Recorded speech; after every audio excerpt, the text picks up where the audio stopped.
welcome to this E3 completely unnecessary podcast. We're live at E3. Yeah. No, we're not. Look at us. We're 100 miles away. It's the podcast. It's June 13th. It's a Thursday. Rare Thursday recording 2019. That's Ian Ferguson on Pat Country. This will be we usually do an E3 kind of special. There's so much going on to cover.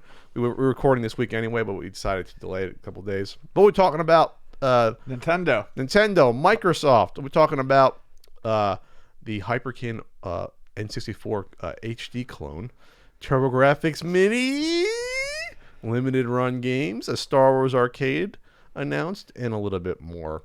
Real quick before we dive in, Game 6 tonight. Yep. Warriors versus Toronto. Ian's going for Toronto. I'm going for the Warriors. It's going to be interesting. Yeah, Ian put his curse on them on Toronto. So if they lose, every team I like is cursed. Every team you like is cursed. And then the Blues won the Stanley Cup Finals, which I did not watch one game of the NHL playoffs. I should be ashamed of my street hockey self. Yeah, I haven't either. I've been using streams of dubious legality to watch basketball, but yeah, I didn't tune in for any hockey this year. Hockey, I've said it on here before, I'm sure, though. Hockey is one of those sports that really I love watching it live. I don't like watching it on TV. I have an incredibly hard time following it on TV. Really? Yeah. I like following hockey. It's like a video game to me. I can actually follow the strategy on hockey, going back to my street hockey days. Unlike NBA, you can kind of follow the NBA. Anyway, so E3. I would just say this about E3 this year in terms of the coverage. Did it seem like people were like going out of their way to be overhyped about E3 this year more than past years to me? Like they I think going out of the way to be more excited about things? No, I don't think so. Or is this a typical mood? Am I getting old and curmudgeon-y? I think you're getting old and curmudgeon-y. It just seemed like there was a lot of stuff where people were losing their minds more. I'm like, okay, that's cool, but honestly, it was a good E3. There was a lot of good stuff to see. No one really disappointed. Did anyone win E3? I don't know. They win the prize for winning E3? E3.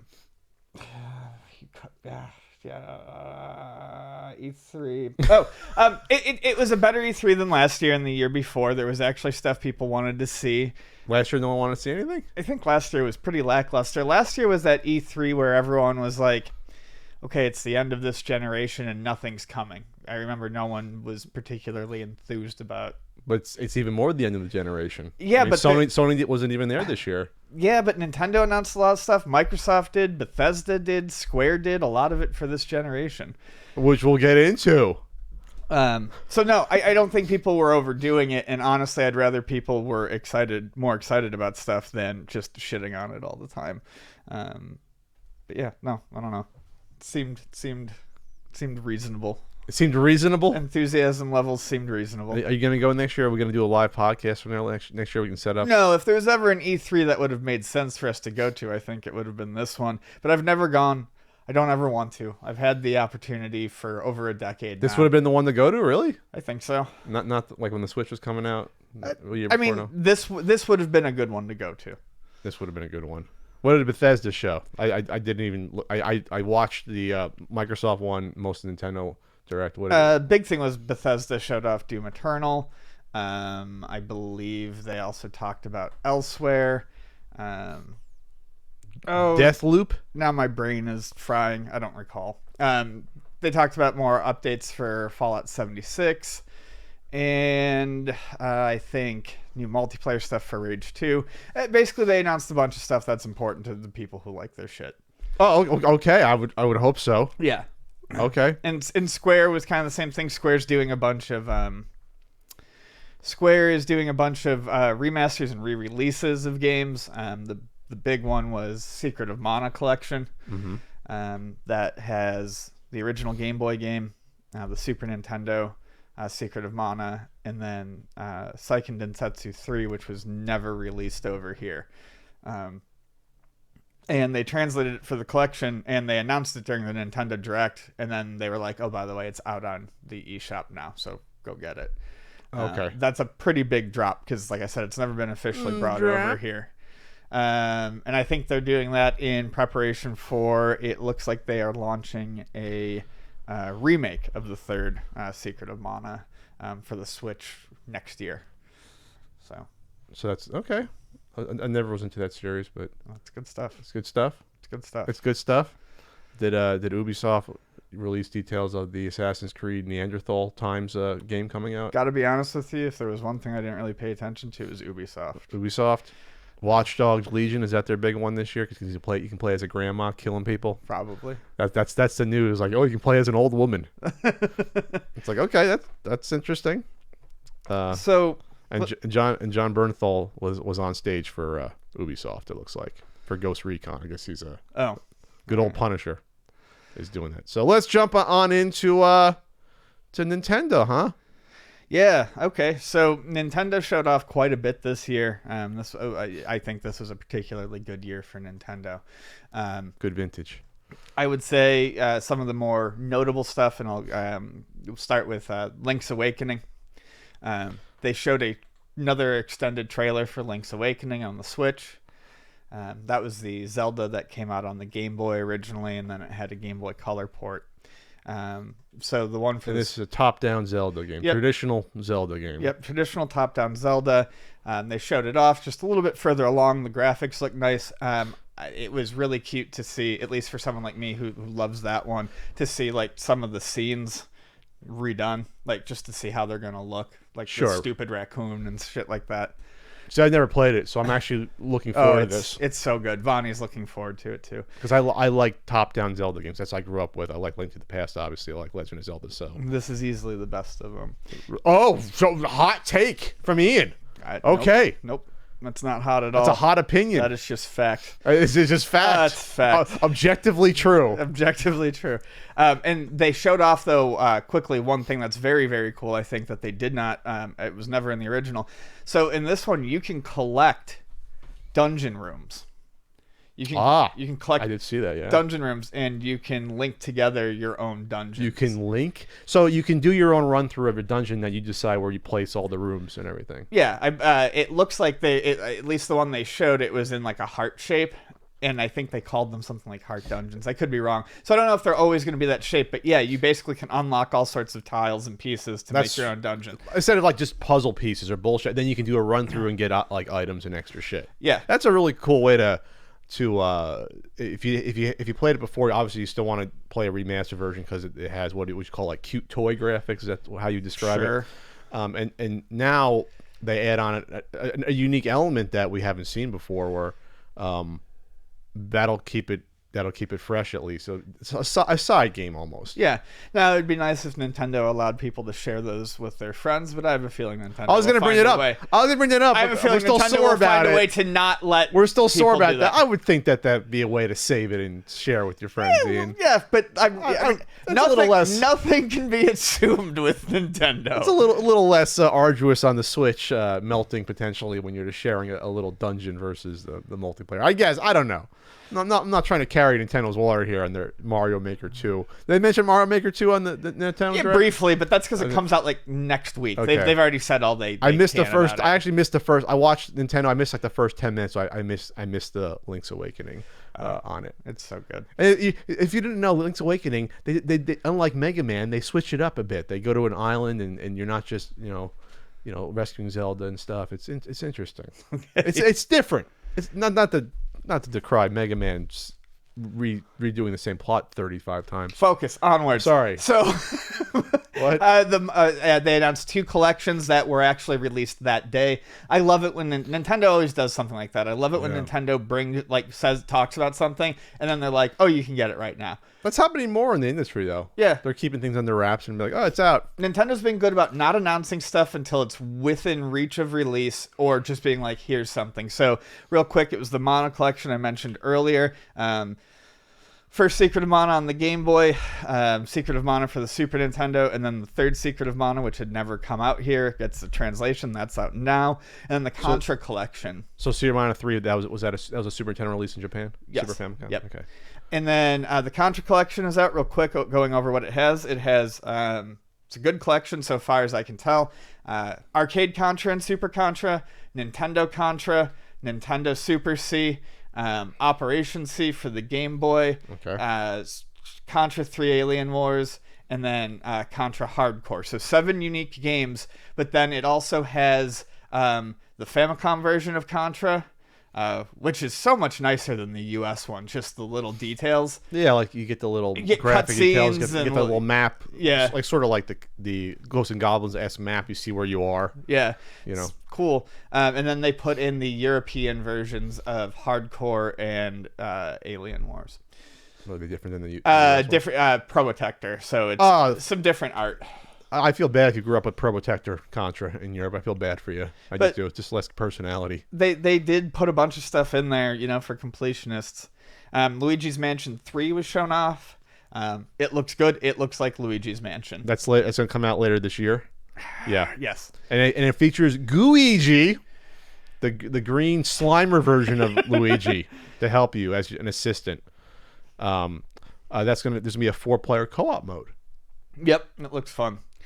And then, obviously, the Breath of the Wild sequel was announced. The trailer is we're missing some stuff, Ian, but okay. We're going to get there. So okay. Those are the big ones, and I'm going to go over the smaller stuff. There's going to be smaller stuff. Let's not just gloss over Breath of the Wild sequel. Let's see what the game of the year. I was just starting about it. I was just starting to talk. What I liked about the trailer was it was darker. It was spooky. It was Grimlord? Grimdark. Grimdark? No, but it was just it was spooky. All right, so it's Link and Zelda going into the castle. You see castle. There's Ganon energy noodles coming at you. Energy noodles? And then it starts to lift off the ground. Yeah, after you see a skull look at you and get so it's bright red Link eyes. and Zelda in space, maybe. I don't know. I don't know where they're going. This is what I'm going to say about it. And we talked about this. We said there was definitely going to be a Zelda sequel. Not that we're Nostradamus, Ian and I, in the podcast. No, it's worth saying that there's probably always a Zelda in the making. But the reason we say that is because Breath of the Wild was completed at least like 3.5 years ago. It came out 2 years ago. It was supposed to come out 3 years ago on the Wii U. And since the Wii U was gasping for air, they said, we're not going to come out with it. We're going to wait for this to be a Switch launch title. So they've been working on this game for probably at least a good 2 years. At least. They've been working on this. Sure. I could probably tell you with confidence. So when this is going to come out, I don't know, maybe end of next year, maybe a couple years from now. But, they usually don't do... Nintendo usually doesn't like to say now in development, because the last time this happened with Metroid Prime 4... They had to say, oops, we're starting from scratch. No Metroid Prime 4 mentioned, right? Oops, all berries. So that's going to be probably a couple of years off still for Metroid Prime 4 there. But what someone from Nintendo was quoting saying this is a little bit darker than Majora's Mask. I've never played Majora's Mask. I'm not an N64 guy. So how dark is that compared to Breath of the Wild? Majora's Mask is... they're like chopping kids' heads off. And no, it's just a darker storyline. You're constantly under the threat of apocalypse. But isn't that was Breath of the Wild though, wasn't that? Like, doesn't that get pretty dark? Yes, I'm just saying. They're right. Majora's Mask is darker. So, do you think this will be more? Tone, do you think this will be more of a traditional procedural Zelda where you go to dungeon 1, dungeon 2, less open world? I'd be surprised if they didn't have more like defined dungeons, but I don't know if they'll go back to a more traditional structure. Nintendo seems to kind of not ever want to do what's obvious. Well, if they're lifting off in the castle, you think at least the first chunk of the game might take place there. And then they go. I think it's gonna be Space Zelda. I'm gonna say that.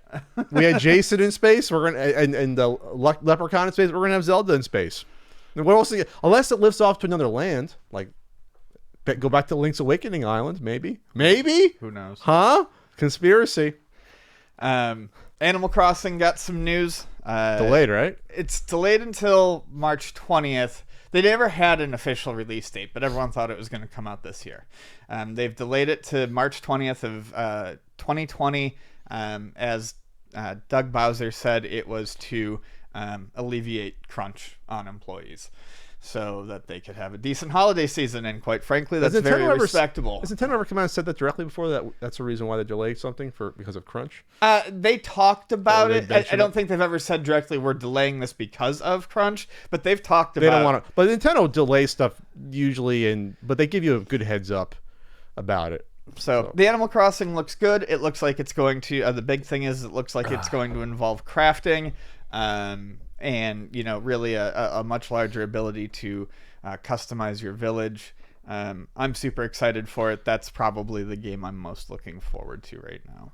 Okay. We don't care about The Witcher 3 coming on there. No. Well, I mean, other stuff real quick. Witcher 3, Banjo and Kazooie got announced for Smash. Okay. Which is pretty big.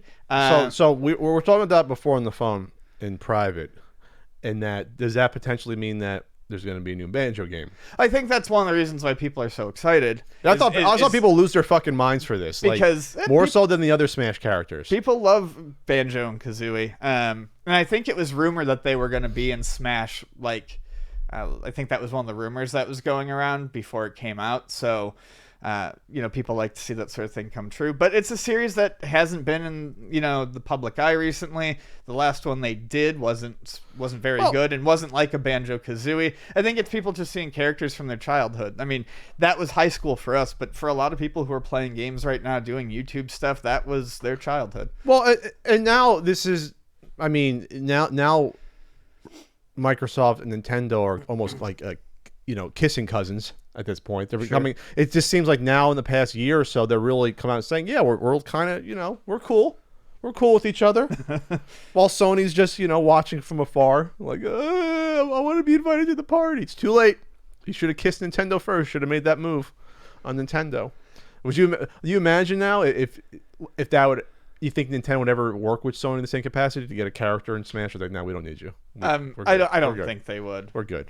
They can make their own Smash. What are they going to get that people would care about? The fucking clown from Twisted Metal? Who are they going to get? Kratos. Do you remember that? Remember that awful PlayStation All-Stars Smash Brothers game? Oh yeah, I do. I remember playing that. I played that at E3, and I'm like, ooh, this is not good. Did anyone buy that game? Was that a big seller at Luna Video Games? It did sell for a while, especially the Vita version, because I just think there was nothing else at the time. Wow. It just looked wholeheartedly unappealing. There's just no characters that are appealing. Like Sackboy. Yeah, Sackboy. Good old Sackboy. The horror Mario of the Sony franchise. Real quick about Marvel Ultimate Alliance 3, just because that's going to be, I think, not a big, huge game, but a decent sized seller on the Switch. I'll just say that the character models. First of all, where's Hawkeye? Why can't you play Hawkeye? I think they confirmed he's in the game somewhere, but you can't play him. Hawkeye gets a short. Are you talking about Avengers or Marvel Ultimate Alliance 3? Oh no, I mean Avengers. Sorry, not Ultimate Alliance. Ultimate Avengers. Alliance 3 looks great. Let's talk about the Avengers one. Yeah. So the Avengers one, no Hawkeye, which Hawkeye for some reason gets shortchanged again, and the character models look terrible on the Avengers. I just said when I looked at them, they look kind of generic to me. They don't look like the Hollywood actors, which I guess they didn't get the rights to, but they all look the same. Like I looked at Thor looks incredibly like. Thor basic. looks like Captain America with a bigger forehead, but then not Scarlet Widow. Black Widow looks like Captain America, but with red hair. Like it looks so ultra generic to not let them resemble the actors. I mean, at all. Right. And so it was just funny to me. I'm not saying it's gonna be a good game or not. I have no idea, but I just thought that was hysterical to see that they looked nothing like it. You want to talk about Ultimate Alliance 3 or not? I mean, just briefly, it looked like it was going to be good. It's another one of the dungeon. It's an entry in the series. It's a dungeon crawler type game. It's a dungeon crawler. Yeah, it is. This was the Children of Thanos one, right? So you have to fight up all of them. But no, it is. They are dungeon crawlers. I mean, that's essentially what the games are. You go through their action RPGs. You level up skill trees and stuff like that. Elsa Bloodstone is shown off in it, who I loved, especially in Next Wave Agents of Hate. So it looks like... I have no idea who that is. Elsa Bloodstone? Yeah, so it looks like they're going to have some deeper cuts, which is pretty cool. Of characters? Yeah. Is Fantastic Four going to be in the game? Yes. So that means they're back. They're back, everyone. Yeah. There's going to be a movie in 2 years, at like I said. At the end of the trailer, it said... they're back! It said featuring characters from... X-Men and then it showed the Fantastic Four. They're back, everybody. So they're back in the Marvel fold. It's official. I'm happy.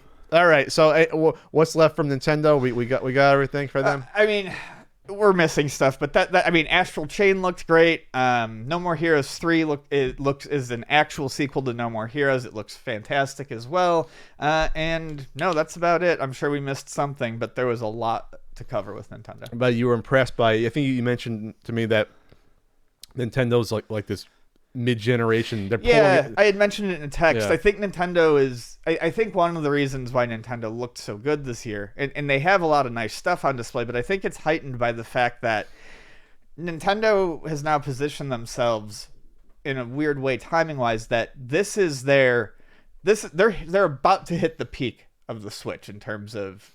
It's been 2 years, so Years out. we're in middle age almost. We're in the middle age of the Switch. So they've got a lot of cool marquee shit to show, whereas Microsoft, they had some. We'll get into that. They had some stuff, and Sony, it didn't even show up.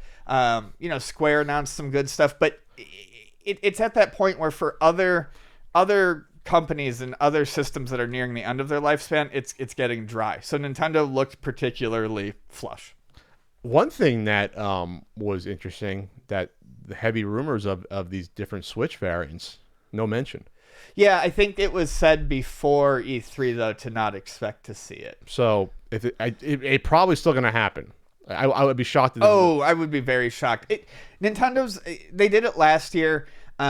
They do treat the E3 Direct as a little bit more special than most, but they will release things just as they'll announce things just as important next month during a Direct or whatever. So I mean, they could announce it. They'll announce it later summer or fall. I figure they'll announce it in the summer in preparation for the fall. That's my guess. Get that Super Switch. Get that Super Switch so when you play Witcher 3, your Joy-Cons don't melt in your hand from all the heat of processing that. All right, so good on Nintendo.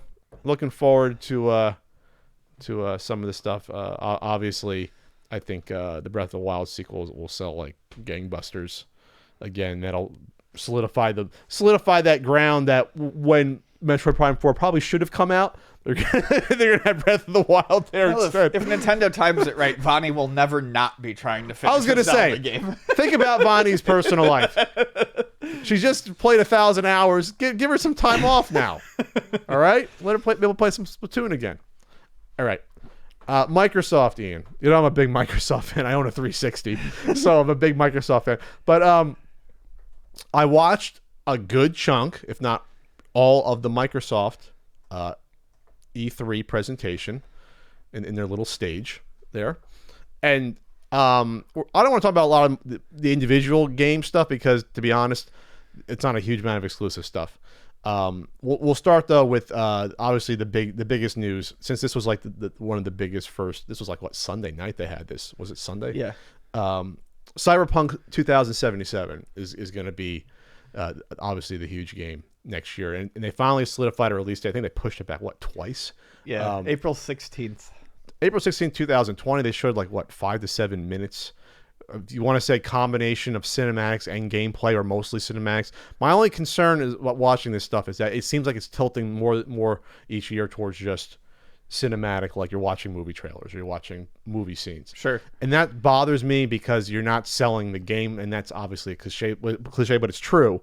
I would have loved to see during the presentation some actual gameplay. I know usually afterwards I do gameplay and you watch it, but the first thing people always see now are these 5 to 6 minute cutscenes.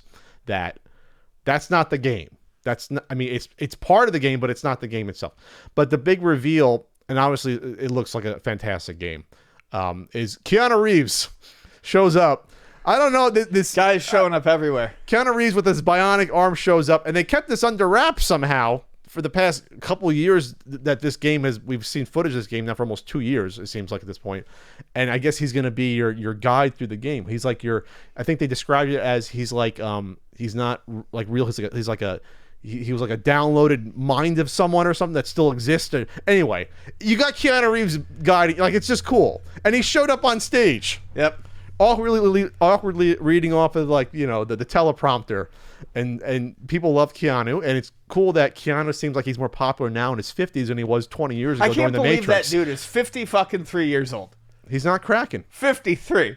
He's the new Johnny Depp. Johnny Depp didn't crack till he was 45. Keanu's not cracking yet. Yeah, it's wild. It's a Keanu revival. Keanu-sans. Keanu-sans? Yeah, I saw that somewhere. Yeah, it's strange. This happened with Liam Neeson in his 60s, where you get a little bit older, and now all of a sudden you're popular again. It's really interesting. It makes me seem like I'm going to have a revival in my 50s, Ian. It's going to be a Pat Vival. That's what's going to happen. How are you going to have a revival if you never fade away? You never, or you have to say I was never there to begin with. Well, I'm still in the come up. Is that what it is? So the not shocking thing about this E3, excuse me, in general, but it seems like, yeah, we know that end of next year we're going to have the next generation.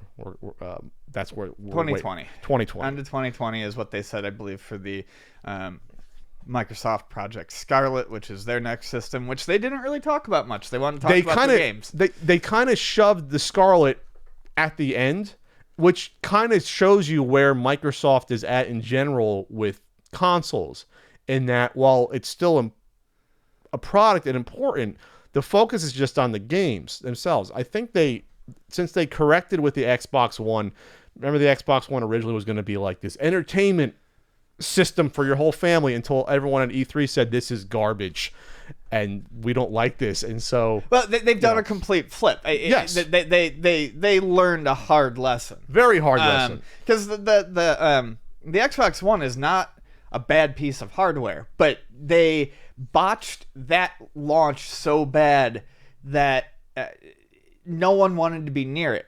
Everyone just remembers. Yeah. Everyone remembers the weird, prickish attitude they had about everything. That people were like, "No, we don't want another Kinect. Why would we want to connect? We don't want our TV to know that we're in our underwear and talk to us or whatever the hell they're." We don't care that I can run TV through it, because who the fuck cares about cable anymore? Like, it was a very weird thing, and they got all attitudey. And I remember, who was it? Was it? Oh, plus about the DRM stuff too. That they had the a reverse DRM course stuff on. Originally, yeah.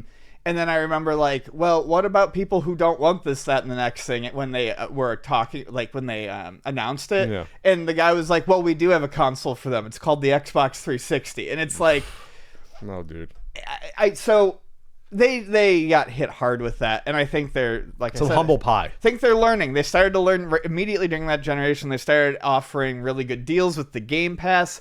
And now they're on the opposite end. They're like, yeah, we're going to have a system, sure, but here's what we've really got that's cool. We've got this Game Pass. You can pay, $10 a month for this and get access to all these games, and you can do it through your PC, and you'll be able to do it through this and that. And I honestly... This is what we said. We said as soon as they announced originally where... some of their console games you can also play with Windows 10. As soon as that happened, I said they don't care about consoles anymore. They might as well don't care for the first party stuff, and that's what's happening. So the biggest news was I kept talking about Game Pass, like all the indie titles that'll be available on Game Pass. Well, and I'm sitting here thinking, well, when am I going to try out Game Pass? No, I was thinking the same thing. I'm like, seems like you don't want to lose money by not getting it. So I'm not interested in whatever their system is doing. I'm not interested in a lot of the stuff that they're coming out with now, but I do like the idea of the Game Pass, and they did announce some pretty cool stuff. But this is the big Game Pass thing you get. Okay. This is the one that's going to be, you can try it for $1. It's going to be $15 a month when it's officially released. Oh, okay. You're going to be the 15. That's the Game Pass Ultimate. So that is the one you get. That you get the PC one, which has its own games curated for the PC, and you get the Xbox One version, and it includes Xbox Live Gold, which I don't know what that costs anymore per month. $60. $60 a year. Yeah. So in essence, then this is getting rolled together. You're getting everything. So someone like me that I would want to play some titles on the PC without buying the Xbox One, but for $15 a month only, if you get some few games that may not be available on the PC, I might be in the market for an Xbox next generation with something like this. Sure. Yeah. I'm being totally serious. I might be like, okay, $15 a month. I don't have to go out and spend $60 on a ton of games. I might be able to get away with $15 a month, and you get the PC one, and you get that one, and then I'll buy a game here and there that I won't be able to. Sure. Yeah, so Microsoft is selling me with their game plan. It's just, I don't know. To me, stuff like, well, let's go over some of the more important releases. So they talked about Gears 5 getting details and a release date. Did they drop the Of War moniker? It's just now Gears. No, it's Gears. Well, actually, I don't know. Just says Gears 5 Gears here, 5. but yeah. I think it's probably still Gears of War. A big one for me is Phantasy Star Online 2 is finally coming over here after years of being Japan only. They announced it during the Microsoft conference, but I believe it's going to be on other systems as well. There is a Switch version in Japan. Hopefully we'd get the Switch version here. Phantasy Star Online, holy shit, that game was one of my favorites. I played so much of that when it came out. And I miss the aesthetic, I miss the music, I miss the world. You played it on the Dreamcast? Oh, I played the fuck out of it. You played the hell out of it? Yeah, I played it a lot. Are there still servers up for that? I believe there are ways that you can still connect, yes, but I don't know for sure. They announced Minecraft Dungeons, which looks like a mixture between Minecraft and Diablo. Especially if there's a lot of customization in there. I love games like Diablo. No, you don't. You hate gamers. But I love Diablo. So I think this could be an interesting little product. Battletoads was shown again. I am so not interested in Battletoads. I'm glad you brought that up because I forgot about that because when I saw that, I'm like, can we stop forcing Battletoads? Can we? It's not a thing. It's not really a thing. Stop it. It's not Ninja Turtles. Did you ever see Mean Girls? Stop trying to make Fetch happen. It's not going to happen. Did Fetch ever try to be a thing? I don't know. Fetch. It's so Fetch? Yes. Do people say that? Well, that's what they said in But the Mean thing Girls. about Battletoads is this. Is that people that were cheering seeing the Battletoads, I can guarantee you that 95% of them never played it originally when it was out in the NES. They're too young or they never played it. So to them, it's built up in their mind that this is actually a cool retro thing. It's not. It absolutely is not. We don't talk about Battletoads at PRGE. We don't have our gameplay sessions back in the hotel with Battletoads. And the fact that they still got to show a fucking bike mode. The bike mode was known for being extremely unfair, and it is. You have to play it perfectly. It's the third stage of the goddamn game, and it should be the last. And the game design is broken on Battletoads. 2.5 stars according to Ian in a certain NES game guide. fucking sucks. It's very ambitious. It's the game that everyone thinks is a classic, but it isn't. We all remember it, and lots of people seem to remember being a great game, but it's not. We all remember playing it for the first couple of stages, and we didn't play it after that. The second stage is abysmal. With the ropes? No, that's not bad. It's just not fun, though. That's the thing. The game's not fun. Yeah, it's just not. The game's not fun. It was overly ambitious, and I can't tell you how much it annoyed me seeing that. I wiped it from my mind. Unless you brought it up, I would have forgotten that I saw that trailer. Now, the beat 'em up stuff could be cool. They might have figured out, okay, the game should be 100% a beat 'em up, not just beat 'em up, and now all these individual snake riding stages and fucking snow stage, which sucks. If they make it like a beat 'em up like the arcade, then maybe that'll be something I'd get behind. But here's the thing. I'm just telling you out there. The brand, the fucking brand of Battletoads is not a thing. It's not really a thing. Stop making it a thing. And hearing people cheer because they hear the pause music when it started, I was like, if a game is nostalgic for the fucking pause music and how difficult and how bad some of its stages were, and how bad a biker hover bike stage is, it's not a thing. Drop it. Fucking drop it, Microsoft. I'm sorry. Elden Ring. So Elden Ring, the news leaked that this was getting worked on, and they kind of had it near the end of the presentation, I believe, if I remember correctly. And George R.R. Martin's collaborating on it. You know, he's a guy behind with Miyazaki from Software, and it'll likely be a Dark Souls-like tough boy RPG. And is that his new genre? Tough boy RPG? Tough boy action RPG? Tough boy RPG. Tough boy genre? A lot of people will, puff their chests about it. I would try to play it. I like fantasy settings. Chances are I would play it and do miserable at it and walk away from it just like every other From Software I wonder game. if George R.R. Martin collaborating was literally, okay, we're going to pay you this amount of money, put your name on it, or if he actually put his ideas of the story. Or I have a feeling he probably put stuff into it. Okay. He seems like that kind of guy. He hasn't finished his novels yet for Game of Thrones. Well, that's why. He's busy doing all this other shit. Just procrastinating. I actually know someone who met him randomly, and like he was calling to say, oh, like at a show, and said, oh, we'll get pizza somewhere, and they actually went out and had pizza with his wife. Sounds like a really cool dude. Like, it's like that's what I've heard. He also looks like he's comfortable all the time. I don't know what it is about the clothes he wears, but you see he's always in like very nice looking. He's hanging out in like Massachusetts somewhere by the dock with his hat and his little windbreaker. Just looks like a comfortable guy. Yeah. I want to be comfortable, Ian, going forward in my 40s. I want to be comfortable. I want to be handsome. I want to be comfortable. I think you're handsome, Ian. Get some khakis. You don't think you're handsome? A little zip-up fleece.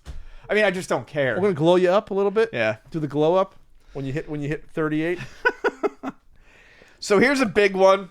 Here's a big one we should talk about. Did we miss something in the Microsoft? Nah, I don't think so. That's how we finish it. Talk about how cute you are or not? I guess. Oh, we didn't talk about how. Okay. We didn't talk about how Halo Infinite's gonna be a launch title on the Scarlet system.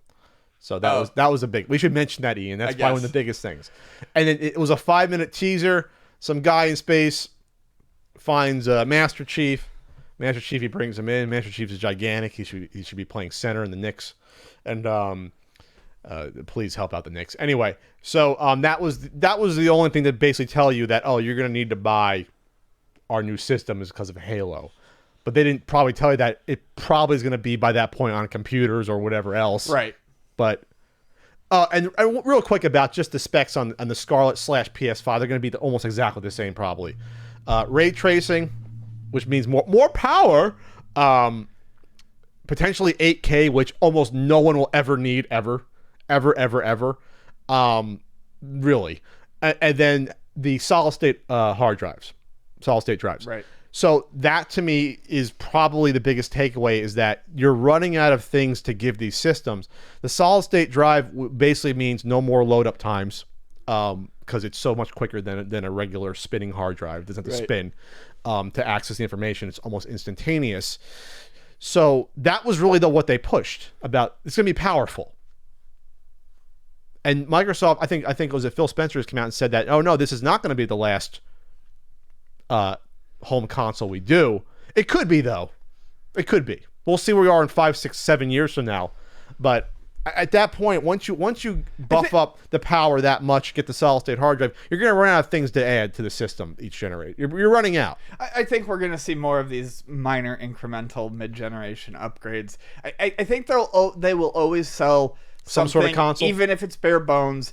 A simple stupid, just take this out of the box and hook it up. But yes, the libraries are going to be the same as Steam or the Microsoft Store. We're not going to have separate. It's going to start blending more and more together. We're gonna stop having separate ecosystems, and it sounds like already Microsoft is doing that. It sounds like basically their Windows experience and whatever their new Scarlet experience is going to be, it's probably going to be about the same. You're gonna pay $15 a month to get your whole library, plus new games will probably come later on. You'll buy those obviously up front. And then the Scarlet is your little computer Chromecaster, exactly equivalent that just puts it on. And they're investing heavily in cloud stuff. So right, we're getting there. We're getting there. Okay, moving on, Ian. We called this. Oh, well, we didn't really call it. We talked about this 3 years ago. We talked about it 3 years ago. We wanted it. We wanted to talk about the TurboGrafx Classic Edition, which is now the TurboGrafx Mini, revealed by Konami. Konami remembered last year that they bought these properties from Hudson Soft back in like 2010-11 and said, you know what? We should try to actually use these IPs collecting dust. Yeah. I think that's what I tweeted out. So we're getting a TurboGrafx Mini. There's going to be a PC Engine Mini and a PC Engine Core Graphics Mini. Some of the games they announced already. They only announced about 5 or 6, right? They announced a couple different ones for Japan. Ys Book 1 and 2 got announced here, so there will be some CD games on there. I believe Castlevania Rondo of Blood, Dracula X was announced for over there. That better come out over Do we have a here. website for that announcement? I don't see that here. No. Okay. They announced Alien Crush. I think it was weird that they didn't lead with Devil's Crush. Maybe there'll be enough games on there that they can warrant two. Alien Crush came out first. Maybe they're taking. Yeah. We got R-Type. Hold on. We got the video's cool. We got R-Type, New Adventure Island. You gotta get the B. Game. Ninja Spirit, very very good game. Yep. You said Ys 1 and 2. Dungeon Explorer. Dungeon Explorer isn't bad. Dungeon Explorer is good. It's a multiplayer, sort of overhead Zelda sort of type of Gauntlet. It's a little more. It's a little more than Gauntlet because you explore, you go back and forth. Yeah, it's an open world, but all the fighting is like Gauntlet. Yeah. Okay. Well, Zelda's kind of like Gauntlet. I mean, it's got like the monster generators and stuff too. So no, we played it on our short-lived Let's Play show. We completed a necessary Let's Play where Ian got was hurting that day. Recorded. That's why I started. The glory of the past is within your grasp. Know your classics, and so then they show off. Prepare for impact. They show off the TurboGrafx Mini, like you said, the PC Engine Mini. The only real difference is the color schemes there, and then the TurboGrafx, which looks really weird compared next to the other two. Yeah, because we had to butcher the North American design of the TurboGrafx. We got it. We can't be small. It needs to look big. We gotta make it bigger. Full of power. Yeah, it's full of fucking power and nutrients. Nutrient rich. The TurboGrafx 16 is part of a complete breakfast. Now I want a TurboGrafx cereal. Thanks, Ian. But what was I going to say? Oh, one of the cool things they announced is up to 5-player support. Yes. Which probably you got to buy something, but yes. Do. Yeah, you have to get I'm sure they'll make a mini turbo tap. Damn you! I when I was 10, I had to do that. Now I got to do it again. I know that Dungeon Explorer, for instance, supports 5 players. I'm certain there will be a Bomberman on there to support 5 players. There has to be, because let me tell you something. I bought it as a kid. I bought the Turbo Tap as a kid. Let me tell you something, brother. I bought the Turbo Tap as a kid, and you know what games I ended up using it for? Battle Royale. And my friend was like, "This game is trash." I'm like, "You know what? You're right." Because we didn't get Fire Pro Wrestling, unfortunately. Maybe that'll be in the PC Engine version. We didn't get that. We had Battle Royale in the States. So 6 games announced so far that we know in the US / European editions. R-Type, New Adventure Island, Ninja Spirit, Easebook 1 and 2, Dungeon Explorer, and Alien Crush. So it's interesting because now they're basically coming out and saying that with Rondo of Blood, we have to have some CD titles on here, obviously. Yes. Because people expect that. Yeah, in the US, there were some popular CD titles. Easebook 1 and 2 is obviously one. But in Japan, like half the games are CD based. For instance, if someone came out with like a clone system, if it didn't have the CD attachment, I wouldn't be able to play half my games. So I think they realized that they've got to put some of those on there, especially for the Japanese version. Otherwise, they're going to be missing out a huge chunk. The ones announced for the Japanese one is Superstar Soldier. Nice. Bonk's Adventure, where there was PC Kid, and Castlevania Rondo of Blood. That's the one they announced so far. Looks like according to this. It's going to have... See, those 3 are an immediate... I mean, they're an immediate yes. We can get Superstar Soldier here, too, hopefully. Yeah. I have to imagine that we're going to get... I'm hoping 20 games. No, I want 30 games. I want this to match the Genesis. 30 or 40 games. You can probably do 40 games easily just because they own the rights to so many of these first-party titles. They can put on a lot of these shooters. Yeah. We should get Superstar Soldier. We should get Blazing Lasers. We should get, hopefully Lords of Thunder and Gates of Thunder, right? Final Soldier. We should get like 10 shooters. Minimum. There's, I think, so there was a website, I can't remember which one it was. Give me Deep Blue. But I think the number, I think the listed number of shooters on the PC Engine is like 93 or something. So and probably half are first party. So you could at least you could conceivably do maybe that's what they'll do with like one of those. You could conceivably have a just shooter PC Engine. Ian's pants. He needs to change them already. I own a lot of them already, but I would buy it for the ease. You're going to definitely get Blazing. In the US, you're going to get Blazing Lasers. That was like the closest thing to like the pack-in title shooter that everyone had on Turbo. So they also said, okay, you're going to get, all right. We don't know yet if the core graphics is going to have different games than the PC Engine one. We don't know. I would hope not. I hope it's just a choice because at that point, I think your triple dipping is kind of weird to me because the core graphics did the same exact shit that the PC Engine did. The only thing I can think of is like if they wanted to do like one that was mostly RPGs or platformers or whatever, and one that was mostly shooters or something. That's all I can think of. It really depends on how deep their library is, though, because if we're talking about 3 sets of games, I think they would have to have 30 games for each to make it reasonable. I don't think they're going to pull out 90 different. I don't know. We'll see. No, I think you're going to have probably 89% the same on all 3. Yeah. You have to. Okay, so they said that you're going to do, let's see, you're going to get quick saves, so it's obviously going to be emulation. Virtual simulated CRT scan lines. You need that playing turbo games. You need to see those black little lines. And the original 4:3 aspect display ratio. Optional multi-tap will be available. That please think hard before you buy that multi-tap. Don't make the same mistake Pat did with his allowance of money almost 30 years ago. Because I got my TurboGrafx at Christmas at 90. So don't make my same mistake. Think about how many friends you have. Think about if you have 5 friends that would play TurboGrafx games with you. Because Pat didn't. He had maybe 1 or 2. Just think about it. Because now you're going to have, first of all, let's talk about the cost. They can't sell this for more than $80 in the Genesis. They can't do $100 like the PlayStation. No. Because you don't have the audience that the PlayStation has for this. I think this is going to be $80. I think it's going to be 30 to 40 games. I'm hoping 40 games. There's enough that you can do it first party. Will you be able to get stuff like Splatterhouse on here? You hope. You get Splatterhouse. You hope. When you think about the US stuff, go back and watch our video. But sports titles, give me that TV sports hockey on there. Throw those on there. You got those lesser known. Give me World Class Baseball. If you can get that on there, you'll get some sports, but not heavily. World Court Tennis, that's a good one. That's the RPG mode tennis game. Give me Final Lap Twin. Give me. Is that the RPG that's one? That's the RPG racing game. Yeah, both by Namco. You're gonna get fucking throw all 3 bonks on there. You're not doing another one. You're not using the bonk part. Give me bonk 1, 2, and bonk 3 CD. Throw them on there. And look at the wall behind you there. Fuck it. Yeah, get me some of these games that we never heard of. Get me a Chu Man Fu on there. Why not? Will you get Magical Chasing? Will you get some of those titles, you think? Why not? I don't know about Magical Chase, but why not? Sapphire. I think Sapphire is a potential for at least the... But why hold back any of those expensive rare titles? There's no point. You're not going to what's Magical Chase doing? You're going to re-release Magical Chase Hudson? I thought that was a separate company. I said no. I'm saying no Magical Chase because I thought it'd be a licensing issue. Who published Magical Chase? Let's find out. Magical Chase.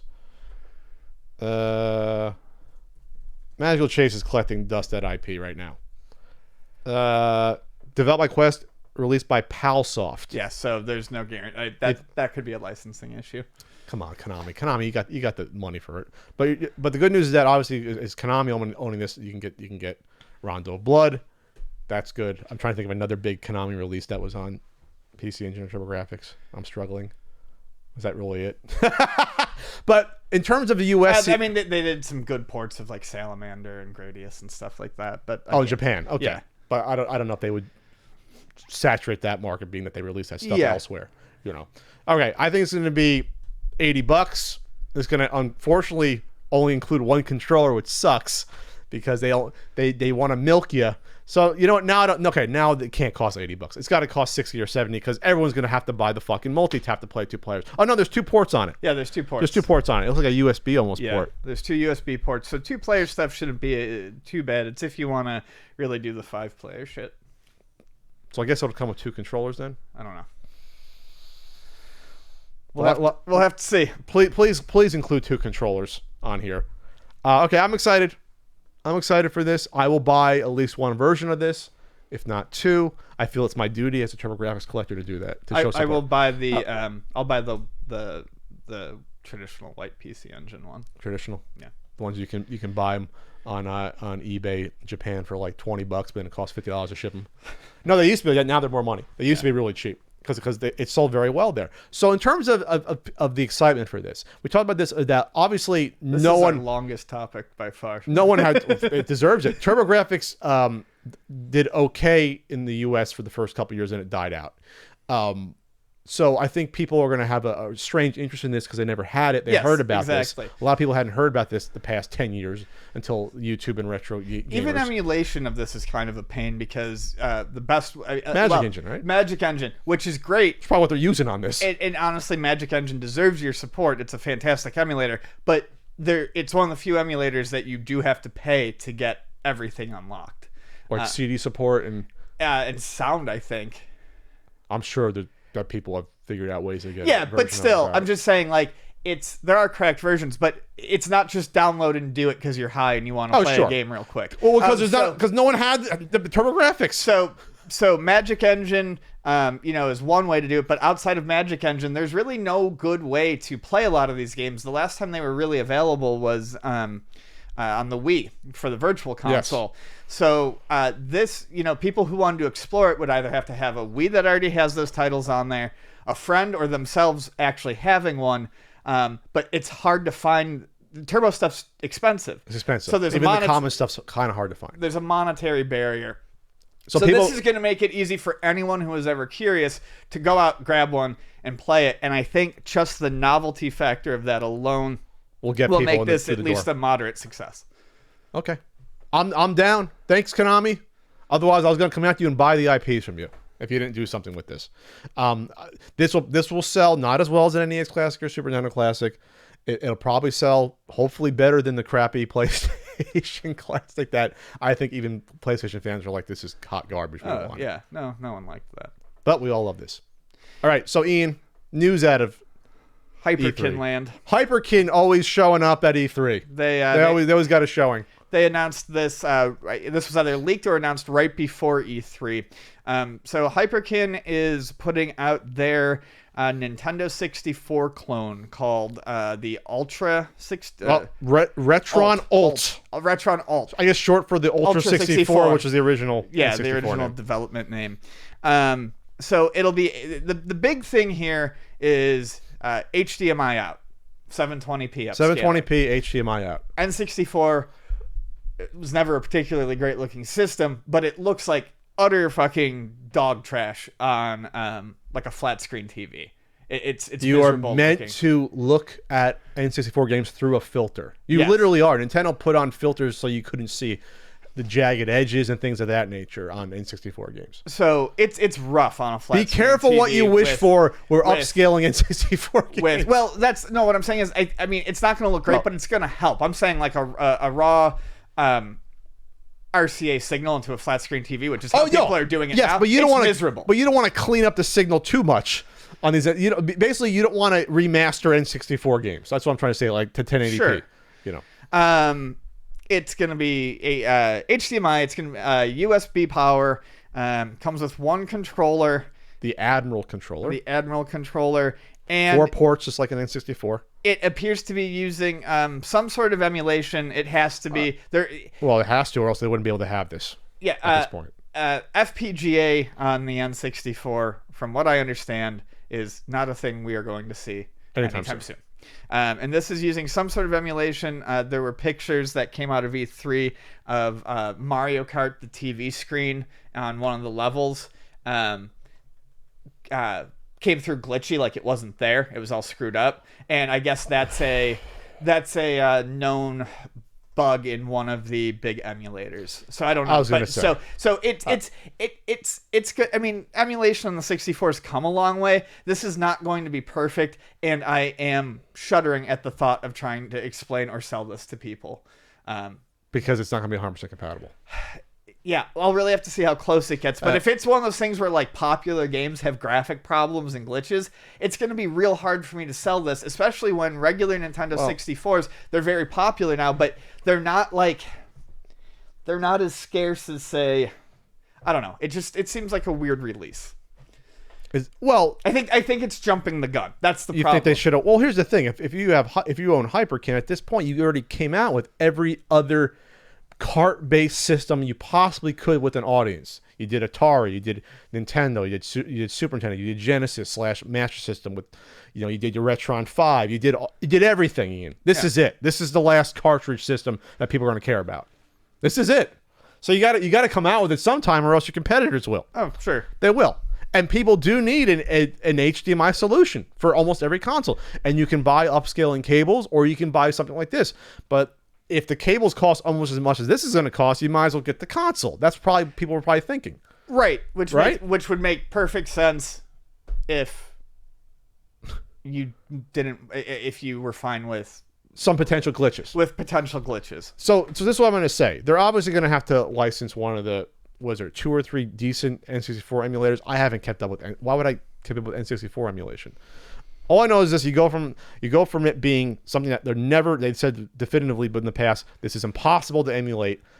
Someone releases what was the emulator? It came out in the middle of the night in the early 2000s, late 90s. Oh yeah, I can't remember. Ultra HLE, whatever? And then we're like, holy shit, this is possible. And so that's why they're still trying to catch up and be able to do this properly. If you do an FPGA, obviously that'd be great, but it could take someone like Kesher's years to do that, to program it and figure it out. Yeah. and they can't wait. So it's gonna have to be an emulator. The fact that they're saying we're not sure what it's gonna be, no, it's gonna be an emulator. It's gonna probably rip the ROM off the cartridge the same way the Retron 5 does. You have to if it's an emulator. Yeah. So it'll be cracked. It'll be like an N64 emulator box. These are just emulator boxes at this point, which is good though because you don't have to worry about the Rumble, the expansion pack support. You don't have to worry about it. It'll be built in. There's a little door. It shows a little door for it. It shows a door for it, or maybe it's just maybe that's just a. I think that's just a door, Ian.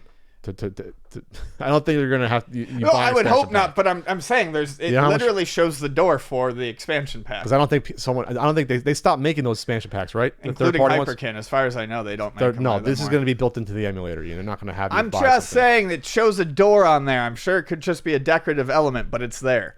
Yes, that's the reset button. They made the reset button there. That's what it is. That would be bad. We're gonna sell you a clone and then the expansion pack as well on top of it. That looks like trash. To me, what looks like trash? I'm sure it's just a prototype. Yeah, it's got to be a prototype model. So to me, this all comes down to what's the price on this. If this is $60 or less, you're gonna sell a ton. If it's $80, $100, you're not. Especially if it's potentially be glitchy. If it's $60, you know what? I'll take a chance that some games don't play properly. Even though they're gonna have to disclose that, and they're gonna have to be able to do firmware updates, obviously, like with the Retron, where once they figure out the glitches of other games and work at it, you can update it. I think we're looking at 70. The Retron 77 is partial emulation, and that came out at 70. Okay. So I mean, just using roughly it didn't stay at 70. But that had switches. I still gotta buy one, by the way. I want one. I do want a Retron 77, actually. It's one of the only clone systems I've wanted. It has the glitch button on it. You make glitchy. It's small. Yeah, it's got the fry button. Anyway. Okay, so you're kind of surprised that they announced this early. Maybe wait a year or two. Is there a release date planned for this that we see or no? I don't believe so, but I would imagine very soon. Very soon. I would imagine we'll be by the end of the year. Yeah, we'll see it by the end of the year. Absolutely. No N64 Classic yet. That's still not out. You know why? Because the emulation isn't perfect. Nintendo ain't going to do it themselves. They're going to wait for someone else to perfect it and do it. All right. So, like I said, $60 to $80 we're thinking for this? Okay. Yeah. All right. Ian, our pals at Limited Run they do their own little presentation video. It's goofy. It's fun. It's it's charmingly low budget with fake people in the crowd and a rendered stage. So the biggest thing to take away from their slate of upcoming releases, they're doing their last Vita title, but the big thing is the Star Wars licenses. They've done a deal with Disney for, I believe it's not just Star Wars but also Disney games, but obviously the big thing is they're doing Star Wars physical re-releases of games from the 90s. Yeah, and other LucasArts stuff. I'll go through the list real quick. So Curse of Monkey Island 2 Special Edition, and Secret of Monkey Island, and then Secret of Monkey Island Special. Well, okay, so those are for special the PC. Editions. Those games are fantastic. It's awesome that they're coming out. Then Star Wars for the NES and Game Boy, Star Wars Bounty Hunter on PS4, Star Wars Dark Forces PC. That's a cool one. I will probably snag that. Star Wars Episode 1 Racer, PC and N64. Star Wars The Empire Strikes Back, NES and Game Boy. Star Wars Jedi Knight, Star Wars Jedi Knight 2. Star Wars Jedi Knight Jedi Academy, Star Wars Racer Revenge, PS4. Rebel Assault, PC. Shadows of the Empire, PC and N64. TIE Fighter, yes, PC and X-Wing. Woo. Hurrah! So sad to see the Super Nintendo ones are missing. Well, we'll get to that in a bit. Let's start with what's here. This is the majority of the Star Wars games from the 90s. These are most of the heavy hitters that you would expect to say, okay, remember the best Star Wars games from the 90s. Go. Dark Forces. I'm so excited about Dark Forces. I don't know if you can say it's underrated. As a game, it's underrated. It's a first-person shooter Star Wars game. It's a sleeper. Somehow a sleeper. By the way, Star Wars Jedi Knight is really Dark Forces 2 Jedi Knight. I'm not going to... But they probably try to erase that from memory because they kind of switched the Dark Forces monitor to be Jedi Knight at that point.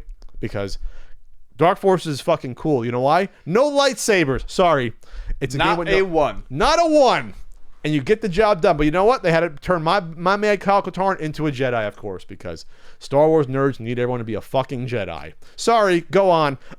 So what's really cool about this is this is the first official re-releases of N64 games, I believe, as well as Game Boy games. Standalone titles that have come out before officially getting re-released. And actually...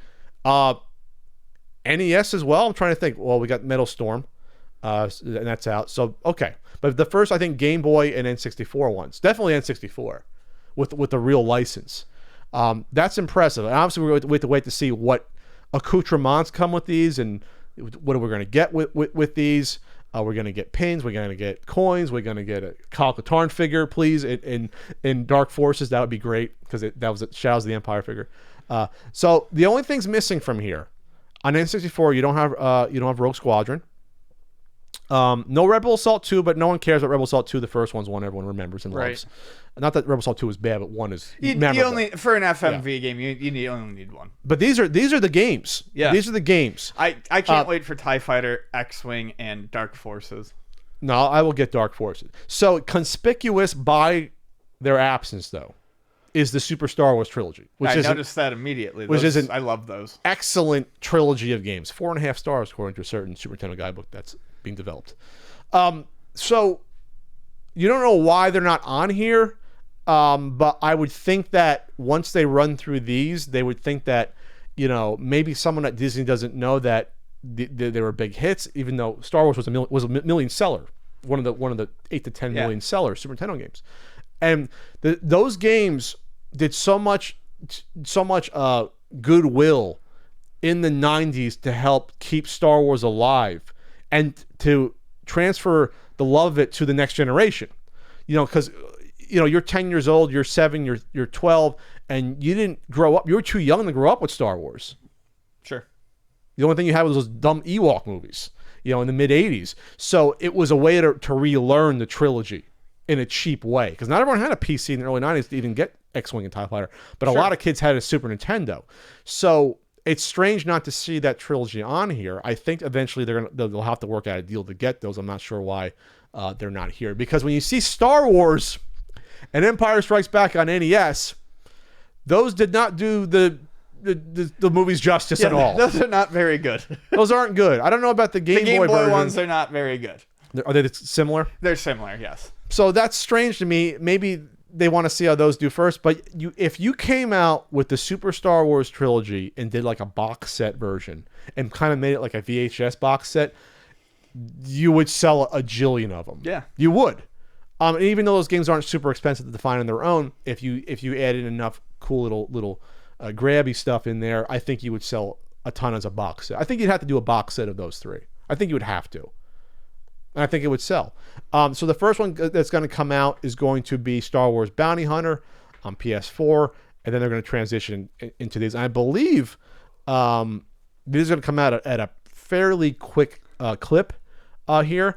But the good news is that now they establish a relationship. If these sell well, you have the whole Disney game vault that you can more easily get at. And that includes Mickey Mouse games that you can get at for re-releases if people want to, the Genesis Mickey Mouse games or Super Nintendo games potentially.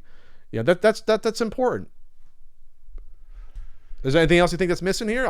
Shadows of the Empire having that, I think is going to be a big one too. I think Shadows of the Empire is going to be one of the biggest ones. That was a one that for the teenage crowd, I remember in the mid '90s, that was like, holy shit, this is cool. I'm sure there's a reason for Rogue Squadron not being there. It is fairly popular, at least at the store. But I think Shadows of the Empire is the real important one there for Star Wars fans, anyways. And Episode 1 Racer is really nostalgic for a lot of people younger than us. Better than the movie that spawned it. I was going to say, that was probably the big, Episode 1 game. Yeah, it was a great game. Out of the ones that came out. So, a great arcade game. Remember the arcade game? Oh, God, the arcade game was fantastic. The actual pod. Oh, man. Man, you don't see that often anymore, do you? Wow. I don't think I've seen it since it was current. That game was thrilling. Yes. Movie, not as much, but that game was thrilling to play. So all the thrill of that 2-hour movie condensed into 1 quarter. I am in for Dark Forces. I'm likely in for TIE Fighter and X-Wing. here. I think those three I would want to be in for. And I will wait to see how the NES Star Wars and Empire games look and what's included, because those games are they're a struggle to get through. Yeah, they're not. I reviewed the Star Wars one. They're a struggle. Empire, I think, is even more difficult than the Star Wars one. Yeah, they're not fun. And then, there's lots of other stuff that can go into the LucasArts vault is huge. And you got the Indiana Jones games. Yes. You do Indiana Jones trilogy re-release Super Nintendo. Ooh. There you go. All right, so good times for limited run, good company. They're blowing on up here. And we got more Star Wars news too. Arcade 1UP announced quite a showing at bringing E3. the heat, bringing the E3 heat. So Arcade 1UP, if you aren't aware, real quick, they're a company that's been around since I think last year. They started to put out mini, like 3/4 size arcade cabinets, like 4 foot tall arcade cabinets, right? And with licensed games, joysticks, everything. So they did a couple. They did like an Asteroids one. They did a trackball one that had Centipede, Millipede, and Missile Command. Yeah, they started with like 4 or 5 games. Now they're doing 12-in-1 games. That's like the new version of them. So now that there's a Final Fight version which has I believe, was it Strider, Final Fight, yes, a couple other games. So the big ones that they announced at E3 that are coming out, they are announcing a Teenage Mutant Ninja Turtles one. It's going to have 4 joysticks, and it's Teenage Mutant Ninja Turtles, the arcade game, and also Turtles in Time. Beautiful. With the four players like ready to go on that. That is awesome. And then now keep this in mind though. This is not a really wide control panel, so you're going to be crunched with 4 players. It's all about the novelty. And then the Marvel Superheroes machine. This is a great one. It will have Marvel Superheroes, X-Men: Children of the Atom, and the Punisher on it. Children of the Atom is super fun, and Marvel Superheroes. Children of the too. Atom was the first time they did a fighting game with the Marvel properties. That was the first one. Yes. And that one, I believe so. Or no, I think Marvel Superheroes was. Okay. I'd have to look. I think I'm right, but I think you're right. So the Punisher being on there is interesting because that is the first time that game has been re-released, I believe, at all, anywhere. Really? Do you think of it after the Genesis version? It came out any collections or digital sale? I don't. No, I can't think of it either. It's a bloody, violent, really, really good beat 'em up. You know how really good. You know how easy it is to accidentally type super herpes instead of superheroes? Ian, I'm not. Don't ask, don't tell, Ian. Super herpes. Okay, that's not going to be a podcast T-shirt. It's one keystroke off. Are you sure that wasn't from your safe search from before? You know how it knows what you searched for? Yeah, Ian? I was definitely searching for Marvel Super Herpes. These are beautiful cabinets. I love them. I love the T molding. It's obviously it's green on the Ninja Turtles. It's blue for the Marvel one. I've seen that the overlays wear out real quickly though. What do you mean? That the graphics, like the sticker? Yeah, on them, I've seen them get pretty thrashed. But for the price, well, these are what? These are gonna be what? I think $400 for the Turtles one because it has 4 players, or $400 or $500. Is there a price on the Ninja Turtle one? They're usually $300. You think with the bigger control panel with the different more parts, it's going to be probably $400. I would say. So, Children of the Atom was first. Thank you, Ian. And so we talked about the Marvel Superheroes one and the Teenage Mutant Ninja Turtles one, but they're doing a Star Wars one. Real quick, Ninja Turtles will be $350. Okay. Marvel Superheroes will be $300. That's reasonable. Yeah, for the extra hardware and stuff. That's reasonable. So Star Wars is getting an arcade one up too, with the original Star Wars arcade, Star Wars Empire Strikes Back, and Return of the Jedi. That's huge. Those games have never been properly home ported. Yeah, I mean, if you want to say like, okay, you had the 5200 version that's supposed to be decent, but no one owned that. Yeah, the 5200 version. There's a Coleco version, I believe, as well. Is there a Coleco one? 2600 one, 5200 ColecoVision one? If it's not official, it's a homebrew. I was gonna say, Ian, bring us to a halt. But here's the big deal about this, Ian. It has the yoke controller. Yeah, it's on there. Has the yoke controller. Yeah, the original controller. And you can play these games with the joystick. A yoke is basically a joystick. You left, right, up, down. But it feels so nice with the trigger buttons on your thumbs. Yeah, rotating. It feels so nice. Rotating and then being able to go up. It feels awesome. Nice. Yeah. So that's a huge deal. They're saying this is going to be under 500. I'm going to guess that they didn't announce a price yet, but my guess is that means $499. Maybe $450. Maybe. I have a feeling the license is a little pricier. They know they can get the money out of fans and the controller. It's all free. Every Star Wars nerd will buy this. This is going to be like when you, and this is what we didn't bring up limited run, is that when you talk about the Star Wars audience, it's not just games. It's the Star Wars crowd that may not be into video games but collect Star Wars shit. Right, exactly. You're going to have people that buy this stuff and buy the limited run stuff that don't care about the games or necessarily would want to buy any other arcade, but they'll buy the Star Wars one. Yeah. So this is a coup to get this, and to do the yoke controller properly, that might cost extra money because it's probably no one that makes a yoke controller. They got to start from scratch. It's not off the, it's not off the shelf. Right. If there's an off the shelf yoke controller, I should own it. USB one, we would all own it and be playing on our emulator. Star Wars Arcade is an excellent game. Oh, it's still fantastic. Vector graphics. The voice act. It was probably the first time that a movie game was made that people were like, this is really fun. Yeah, because it's a blast. You don't even have to like Star Wars to like it. It's a good game. Yeah, it's only a few stages and it revolves. Who cares? It's 3 stages. So Star Wars Arcade. It's just the Death Star run, and basically you're in space. You're it's do the 3 towers. stages of your approach. Yeah.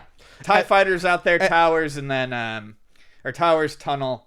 Oh, outer space, towers. Yeah, tunnel. The tunnel, which was done excellently. Yeah. For again 1980. Yeah, it looks good. The shot, like nailing the shot, is satisfying. I just like, I just love like the low quality voice act. Like it's just great. And then Empire Strikes Back was an expansion pack. It was an add-on for it. I don't think they ever did a standalone. No, I don't believe it. Because it came out. It was just a conversion kit. Sorry. And not many people play that. I think I played that once ever. So I really not hugely familiar with that one. I'm struggling to remember it. Because most arcades wouldn't have had that. Because you just have Star Wars. Return of the Jedi is entirely different. Return of the Jedi is the isometric 3/4. Speeder bike. Speeder bike. What is it? Speeder bike, Millennium Falcon. Is it 2 Millennium Falcons or 1 Millennium Falcon? Speeder bike, Millennium Falcon. The only thing I remember 2 is Millennium Speeder Falcons. bike. 2 Millennium, because no one got past it ever. Because it's extremely difficult. These are all Atari Games stuff, and Atari Games obviously did a great job with this.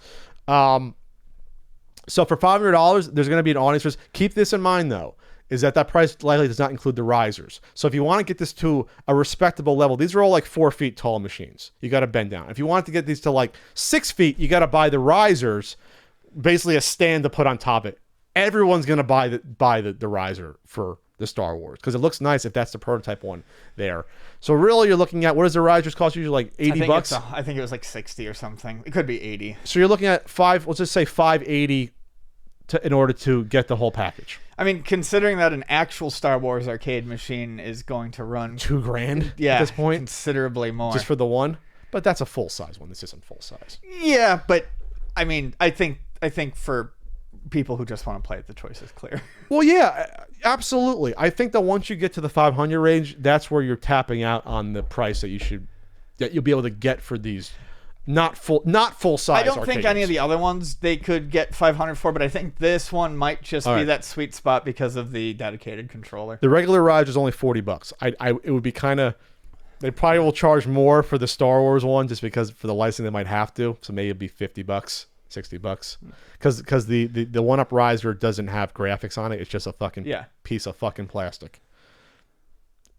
It's literally just a standee, and you put it inside. So it'll be the same shape, but Star Wars graphics or Ninja Turtle graphics. So we'll just say $550 for the whole package here. But no, it's exciting. And then they showed off at the side a little mini cocktail game. There's no information on that. They're doing 2 cocktail games. I did see the info somewhere. I don't know where now. There's a Pac-Man. There's a Pac-Man Namco one that I believe is going to have 9 games on it. Okay. And then there's another one that's going to have more. I don't know if the one that has more is if this is part of it, but they did show something interesting. Street Fighter 2 in a cocktail cabinet. They've never done that before. And what it is no matter where you sit, so if you sit on one end, half the screen shows you the fight properly. Like, it mirrors it somehow. It mirrors it, and then on the other side of the screen, there's it's split again and shows it to the other side. So that's kind of interesting. They're getting around the traditional cocktail thing of like swapping screens or having two different ones. I guess you'd have to. Well, usually traditionally it'd be a side-by-side cocktail if it was a fighting game. Right. But that way you'll be able to have one screen and do Frogger back and forth too. If they figure out that type, that's pretty cool. So, I don't know about having a mini cocktail though, just because where you put your drink, you won't be able to see anything. I'm not sure that they're necessarily mini. It looks smaller, Ian. It was a lot smaller. You see the picture? Yeah. It was like this wide. It was smaller. It's gonna be tough to squeeze 6 buttons down there. Yeah, sure. But okay, so Arcade 1-Up's hitting it out of the park though. Now they have already like 6 or 7 different ones of these. Yeah. I'm waiting for the Rampart add-on for the rollerball one. All right, Ian, we got Polymega. Yeah, Polymega is announced an HD light gun that will supposedly be compatible with all games. You can only use it on their system. And this is based off of a Kickstarter technology called Sinden. That basically, I guess, was the Sinden light gun. I don't know how we missed this Kickstarter. It raised 238,000 pounds. Is that? I'm not doing any pat math on there, but that's a lot of money. And so it was supposed to be. This was basically a project to create an HD light gun, and they made it look like the Namco pistol. It looks a little like the gun con, yeah. So I'm guessing obviously they partnered with these people. Polymega, yes, talked to these people and said, "Okay, you guys figure it out." And this was in the fall. So I'm sorry, it's supposed to be released in the fall. This Sinden light gun. So they're partnering with these folks to come out with their own version of an HD gun, which we need. We need with all these clone consoles and HD clones. It'd be nice to have one of these. Yeah. So this is a smart marketing move to say, well, let's put this out with the Polymega. This could bring us sales here. I would hope that a company would do these separately than a console, and you'd be able to sell a ton more. Right. Yeah. As it is simply attached to the Polymega, it's not crazy attractive to me. Although if you're going to get it, it's great because it's one size fits all. It does all of them. Yeah, the NES, Super Nintendo, Genesis had some light gun games. Sega CD, PS1, Saturn. There's a lot of light gun games when you combine those all. Yeah, tons.